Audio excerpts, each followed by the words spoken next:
High বন্ধুরা, চলো তোমাদের একটা স্টোরি শেয়ার করি। একদিন একটা বাচ্চা ছেলে তার বাবার কাছে বায়না ধরে সার্কাস নিয়ে যেতে। বাবা তাকে সার্কাস দেখাতে নিয়ে গেলে সার্কাসের তাঁবুর বাইরে সার্কাস শুরুর আগে বাবা তার ছেলেকে খাঁচার সামনে দিয়ে ঘুরিয়ে পশু পাখি দেখাচ্ছিলেন। দেখতে দেখতে তারা হাতির সামনে চলে আসলো।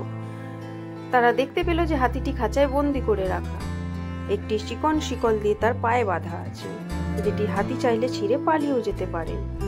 কিন্তু আশ্চর্যের বিষয় হলো হাতি সেটা চেষ্টাই করছিল না। এটি দেখে ছেলে অবাক হয়ে তার বাবাকে জিজ্ঞাসা করে যে বাবা, হাতির মাহুতকে ডেকে। তখনই তার কারণটা জিজ্ঞাসা করে। হাতির মাহুত উত্তর দিল, যখনই হাতিগুলো অনেক ছোট ছিল তখন তারা হাতিকে এই সাইজে শিকল দিয়ে বেঁধে রাখতো। সেই সময় তারা তা ছেঁড়ার অনেক চেষ্টা করতো এবং ব্যর্থ হতো। সেই বয়সে এই শিকল তাদের আটকে রাখার জন্য যথেষ্ট ছিল।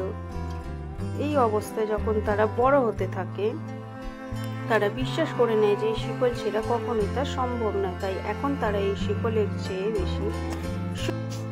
অনেক বেশি শক্তিশালী হলেও তাদের বিশ্বাসের কাছে তারা বাধা পড়ে আছে এবং তা ছিঁড়তে চেষ্টা করে না।